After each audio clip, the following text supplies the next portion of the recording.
I felt the room spin when Carla announced Evan, 24, 3 months in, as the new director. People clapped. I didn't. I couldn't. 6 years of perfect metrics, crisis recoveries, and sleepless routing nights. Erased with one sentence. I smiled anyway because that's what they expected from someone they believed was too dependent, too quiet, too safe to fight back.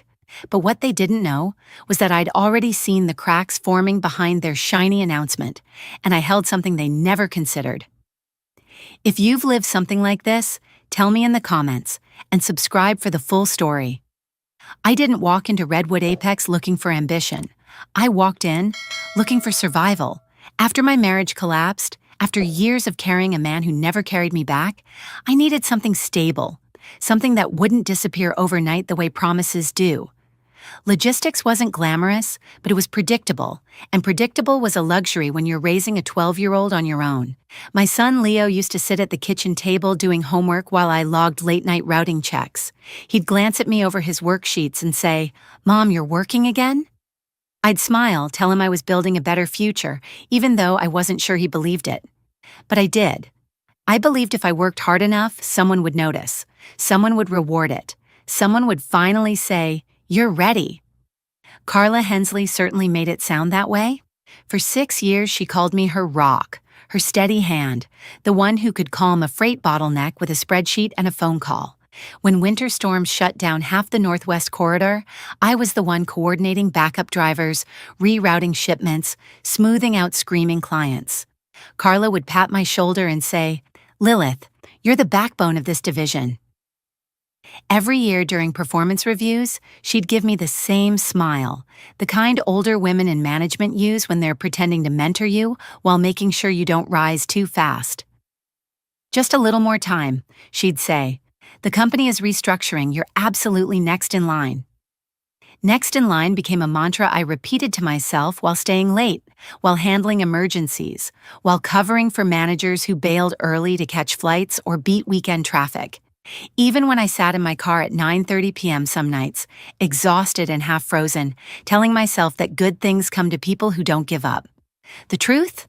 I wanted that director role not because of the title, not even because of the salary bump, but because it felt like the first thing in years I had earned for myself. Something no one could take away, or so I thought. Looking back, I can see the signs so clearly it feels embarrassing I ever trusted them.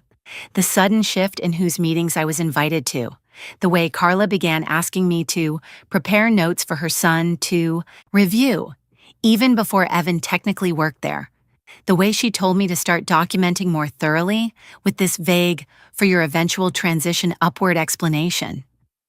She spoke as if she were grooming me for promotion, but her eyes kept drifting toward the door anytime Evan walked past, like he was the true audience she was performing for. Still, I brushed off the unease because that's what single mothers do. We keep moving. We assume paranoia is just fatigue talking. We tell ourselves nobody would ever be bold enough to steal a woman's career right out from under her. But Redwood Apex wasn't built on fairness. It was built on quiet deals behind conference room doors, and I was too busy being grateful for the chance to start over to see that the ladder they said I was climbing wasn't connected to anything at all. I didn't know it then, but every late night, every crisis solved, every compliment Carla handed me, it was all setting the stage for the kind of betrayal that doesn't just break trust. It breaks something much deeper, and I was walking straight toward it without realizing I should have been running the other way. Evan walked into Redwood Apex on a rainy Monday morning, wearing a tailored jacket that still had the store creases and a smile that belonged to someone who'd never been told no in his life. Carla introduced him like he was a visiting dignitary instead of her 24-year-old son, who'd spent the previous year finding himself by hopping between temp jobs and weekend ski trips. "My son will be shadowing our operations to understand the full scope of what we do," she announced, like the rest of us had been waiting for this revelation. People nodded politely, the way you nod at someone's dog when it jumps up on your leg. I offered a handshake because professionalism is a reflex for me, and he gripped my hand too lightly, like he didn't want to commit to even that level of effort. His desk was placed directly across from mine, close enough that I could hear every time he opened a soda or watched another sports highlight on his second monitor. Carla insisted it was temporary. just until he learned the basics. I didn't question it out loud, but something about the arrangement felt off from the start. He didn't ease in. He intruded.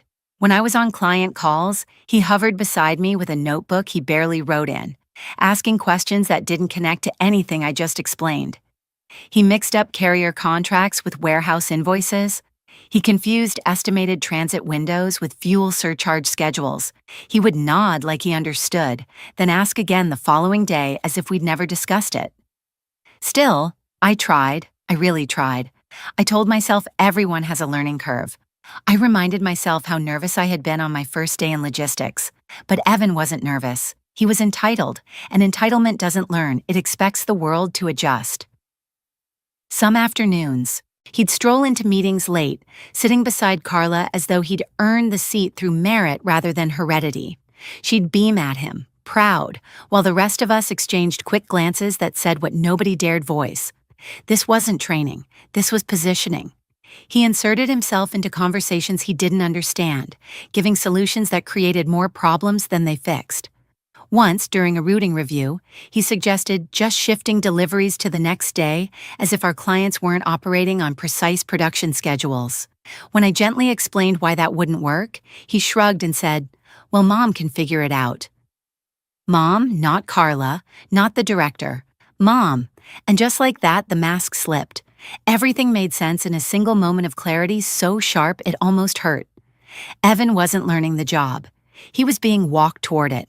Every document Carla asked me to prepare for context, every report she requested in summaries, suitable for broader review, every leadership meeting I was suddenly left out of, it all snapped into a clean picture.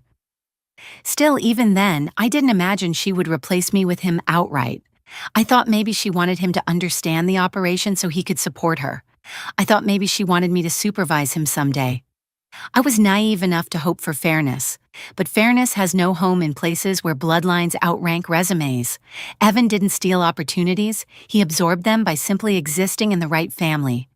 And every day he sat across from me, spinning in his chair while I put out fires he didn't know existed, I felt the slow, creeping sense that I was being quietly erased, one small oversight at a time, one ignored effort after another, until the day would come when no one even remembered what I had built. The signs were there. I just didn't want to believe they pointed exactly where they eventually led. The morning everything shattered began like any other. Coffee that tasted burnt, inbox overflowing, the usual scramble to stabilize shipments delayed by a fog bank rolling over the Columbia River. Evan was already in the conference room, sitting beside Carla, flipping through a presentation he clearly didn't create. I walked in with my notes, unaware that my future had already been decided behind closed doors. My teammates greeted me with polite nods, though something in their eyes felt off, like pity wrapped in professionalism. I brushed it aside. The agenda said we were reviewing the new leadership structure for the upcoming fiscal year, something I had prepared extensive transition strategies for. After 6 years of being told I was next in line, I allowed myself to hope. Not brag, not assume, just hope. Carla stood at the front of the room, clearing her throat with that rehearsed seriousness she used whenever she wanted to impress corporate. Thank you all for joining. Today we're announcing Redwood Apex's new Systems Optimization Director. My heart thudded once, hard, like it wanted to leap into my throat. She smiled, but not at me. Please join me in congratulating Evan Hensley on stepping into this critical role. The words didn't hit me all at once. They landed slowly like hailstones, each one harder than the last. Evan straightened his jacket, pretending humility, but the smug lift at the corner of his mouth betrayed him. The room clapped. Not enthusiastically, just mechanically. People clap when they're told to clap. That sound felt like betrayal disguised as applause. I forced my hands together once, twice. The motion felt foreign, like my body was rejecting the lie I was participating in. Carla beamed, proud mother masquerading as objective leader. Evan has shown tremendous potential. She continued, glancing only briefly in my direction. And Lilith has done an exceptional job preparing our processes to make his transition seamless. My stomach dropped. Prepare our processes. Make his transition seamless. She spoke as if my years of structuring complex routing systems were nothing more than warm-up drills for her son's big moment. I felt every set of eyes flick to me, checking my reaction like spectators waiting for a crack in a dam. I didn't give them one, not yet. Evan stood, clearing his throat in that overeager way of his. "I'm excited to take on this challenge," he said, voice a little too loud. "Mom, Carla has given me so much confidence and I'm grateful for the team's support." Someone coughed to hide a laugh. Evan continued, oblivious. "I've been observing the workflows closely, and I think with some innovation and energy we can really modernize things." Modernize. That word came straight from Carla's mouth, repackaged in his. I stared at the table, jaw tight. 6 years of 14-hour days, 6 years of crisis control, 6 years of doing the job without the title. And they gave it to a kid who still mixed up delivery lead times with carrier availability, but the humiliation wasn't finished. Carla looked directly at me. "And Lilith, I expect you'll continue providing Evan with the insight and support he needs during this transition period. Your experience is invaluable." That was the dagger. She wanted me to train him.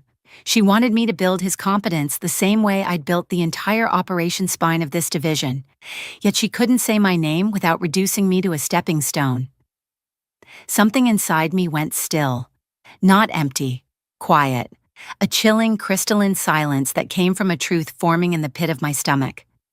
I was done being grateful for scraps. I was done believing in promises meant to keep me obedient. I scanned the room, noting the look on my coworkers' faces. Not pride for Evan, not respect, but resignation. Everyone knew this had been predetermined. Everyone knew the director role had never been mine to earn. I was the only one who didn't see it until this moment.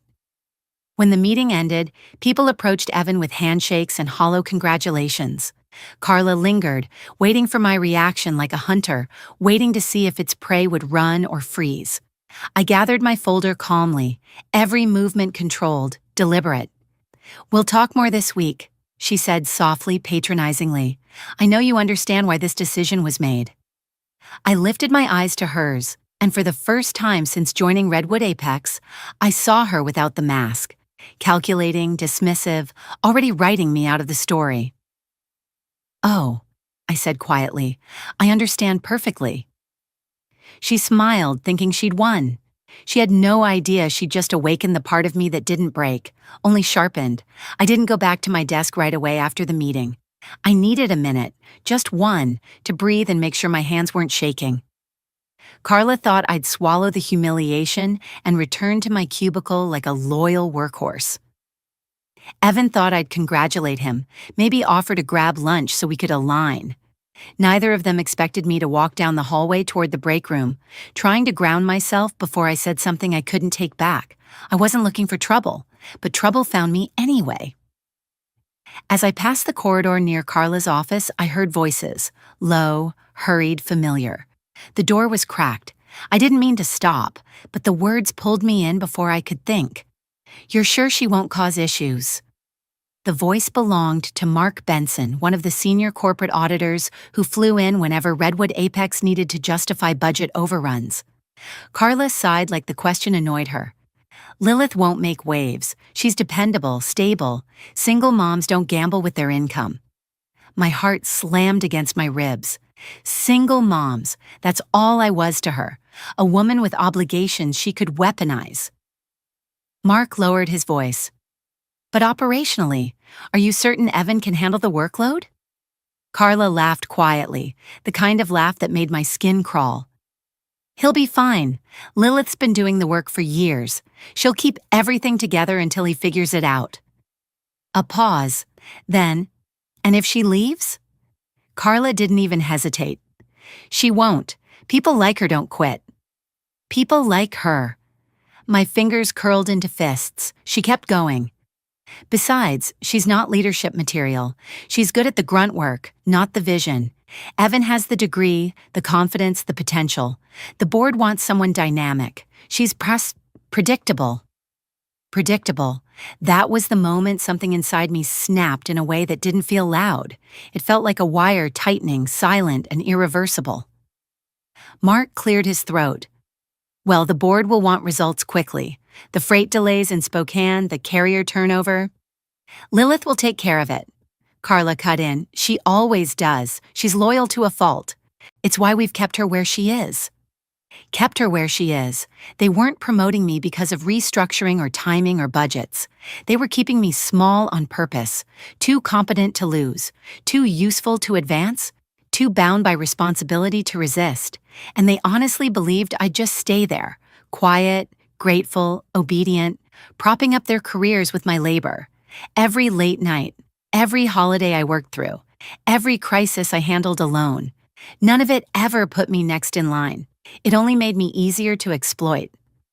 I stepped back before they could hear me breathing, forcing my expression neutral as I slipped down the hall.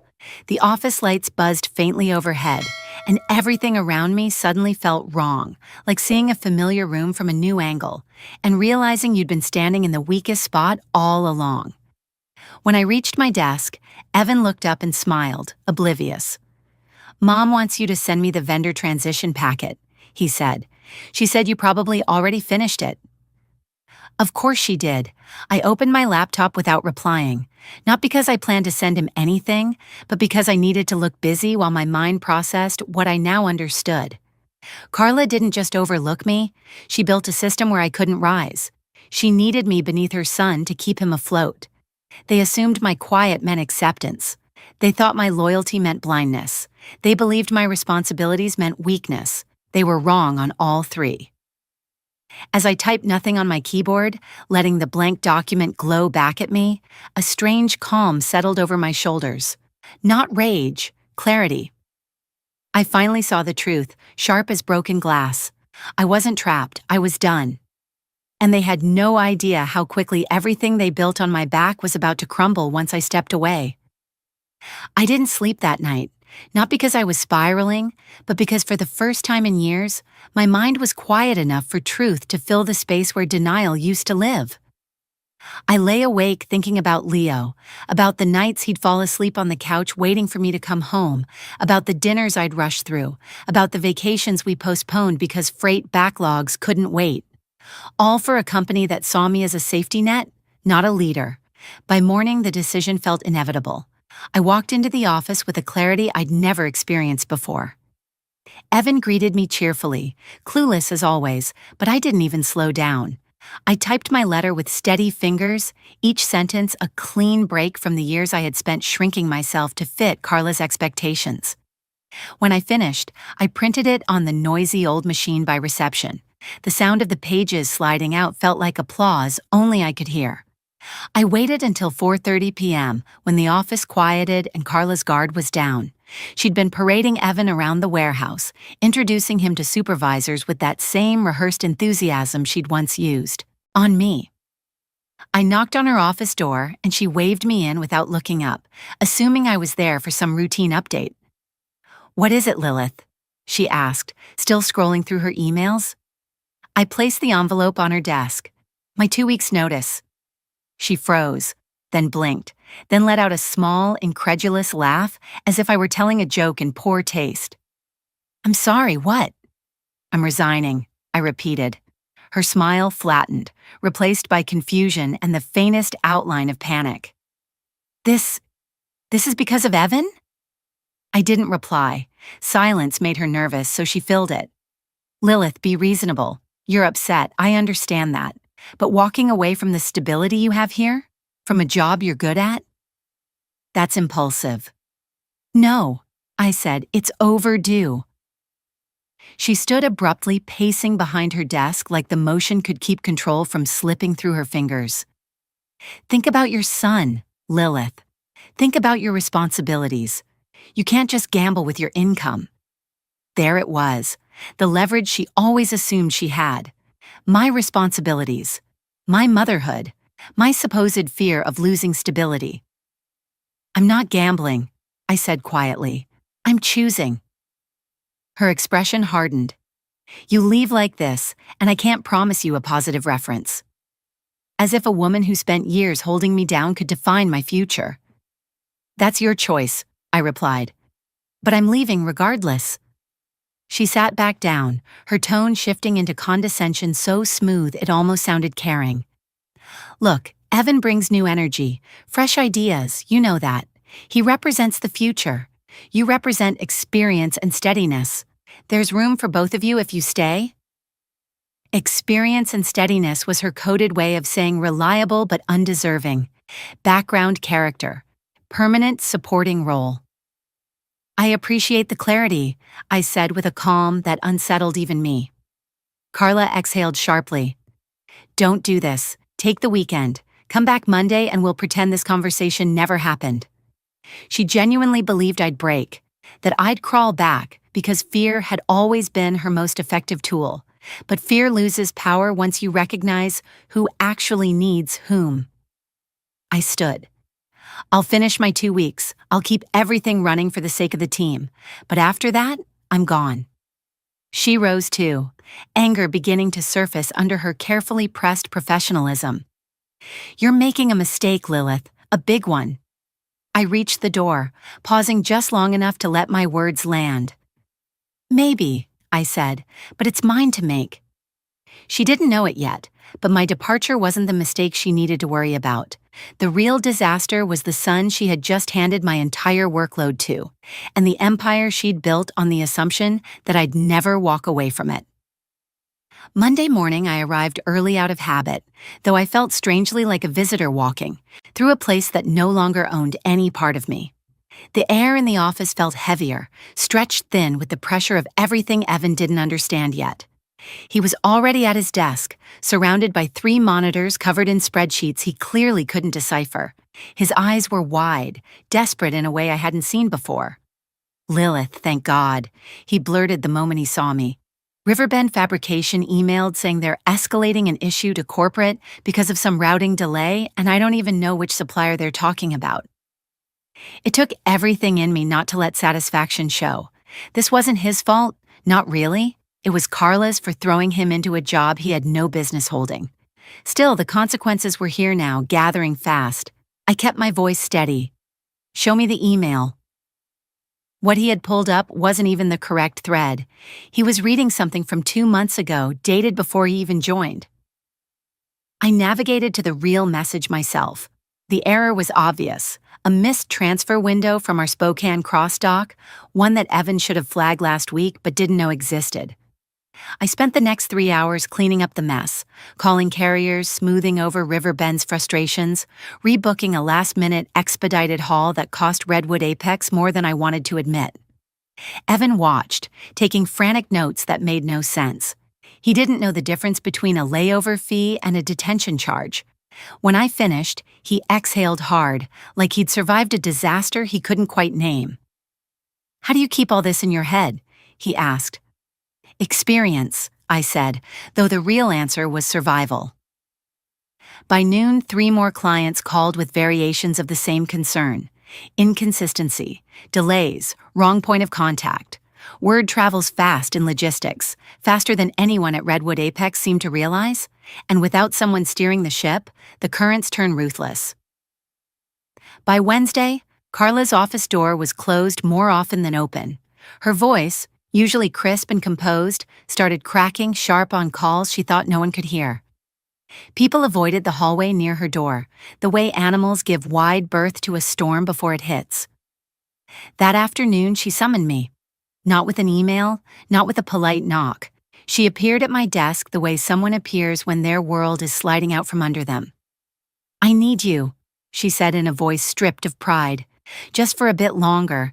Evan is adjusting and corporate is breathing down my neck about the delays." "I'm finishing my notice," I interrupted gently. "I told you I would." Her jaw tightened. "You're abandoning your team." It wasn't my team anymore. I had carried it long enough that she forgot it wasn't mine to begin with. "They'll adapt," I said. "Evan will too." But we both knew the truth. Evan wasn't adapting. He was drowning and the water level was rising. By Friday, an email hit the company-wide inbox. Copper Trail Robotics was suspending their annual contract pending review of operational inconsistencies. A year ago, I'd saved that partnership from collapse. Now it was collapsing again, this time with no one left to rescue it. I walked out at 5 p.m., leaving my badge on Carla's desk per HR protocol. She didn't look up when I placed it there. She just stared at her monitor, expression blank, as if she finally understood the math she'd never bothered to calculate. Everything she thought I needed from Redwood Apex was actually everything the company needed from me. And tomorrow, for the first time in 6 years, they wouldn't have it. Leaving Redwood Apex felt less like quitting a job and more like stepping out of a burning building just before the roof gave way. The silence of my first Monday away was strange, almost unnerving. No pre-dawn alerts, no crisis emails, no frantic calls asking me to just take a quick look. I dropped Leo off at school without checking my phone every 3 minutes. I drove to my interview at Evergreen Freight Solutions with a calmness I hadn't felt since my 20s. Tom, the regional VP, greeted me like he'd been waiting for this moment. "I've heard a lot about you," he said, and for once it wasn't from someone trying to extract more free labor out of me. Evergreen had been courting me quietly for months, but I'd been too loyal, too tied up in the fantasy that hard work would eventually pay off to take them seriously. Now, sitting across from Tom with a resume full of crisis management and system overhauls, I felt something I hadn't felt in years: possibility. By the end of the interview, the offer was on the table. Systems Integration Director, 28% higher salary than Redwood Apex, flexible hours, remote days, a team of my own. When I accepted, Tom smiled like he already knew the ripple effect this would have on the industry. "We've been trying to break into the Northwest Manufacturing Corridor," he said. "Your relationships could be key." I didn't poach anyone. I didn't have to. When clients heard I moved, they found their way to me on their own. People who valued expertise, not last names. A month in, 3 major accounts had already transitioned to Evergreen, not because I asked, but because they trusted me more than the chaos they'd been dealing with since I left. The real fallout hit 6 months later. Tom walked into my office holding a business magazine with a grin that told me something big was inside. "You'll want to read this," he said, sliding it across my desk. The headline nearly swallowed the entire cover. "Redwood Apex Northwest Division collapses under mismanagement. Nepotism investigation underway." My breath caught just slightly, not from surprise but from recognition. The article detailed everything I had predicted the day Carla placed her son in a role he couldn't handle. Freight bottlenecks, missed deadlines, penalties from Riverbend Fabrication, Copper Trail Robotics, and Cascade Metals. A 72% revenue drop in the division I'd helped keep afloat for years. And then a sentence that almost made me laugh.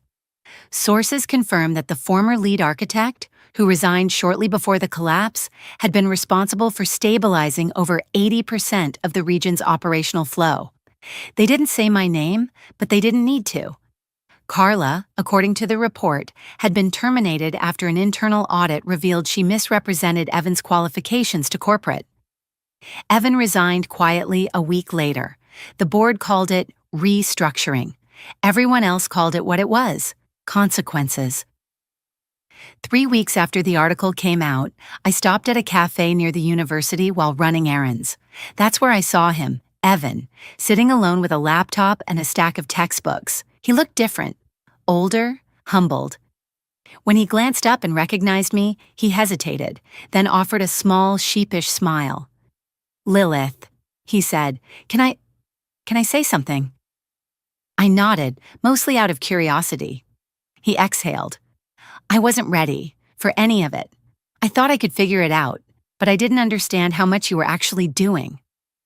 I let him talk. He needed to. "I'm back in school," he continued. "Supply chain program, trying to actually learn this stuff the right way." I studied him for a moment, surprised by the sincerity. "That's good," I said. "It'll serve you better long term." He nodded. "I'm sorry for how everything happened. You deserved that role, not me." For the first time, the truth came from someone who had benefited from the lie. It didn't undo what happened, but it closed a door I hadn't realized was still cracked open. I paid for my coffee and stood to leave. "Good luck, Evan," I said and meant it. As I walked out into the late afternoon sun, I felt something I hadn't felt in years. Lightness. Not because Redwood Apex fell apart, not because Carla lost her position, but because I had built a future that no one could steal, diminish, or rewrite. A future I walked toward on my own terms. In the end, my revenge wasn't loud or cruel. It wasn't dramatic or explosive. It was simple. I succeeded somewhere they couldn't follow. And sometimes, that's all the justice life needs. Sometimes the hardest lesson I've had to learn is that loyalty means nothing in the wrong hands. I spent years believing that if I showed up, worked harder than anyone else, and proved myself over and over, someone would eventually acknowledge my worth. But life doesn't work like that. Not in corporate America, not in relationships, not anywhere power gets comfortable exploiting quiet people. What happened to me at Redwood Apex wasn't just about nepotism or a stolen promotion.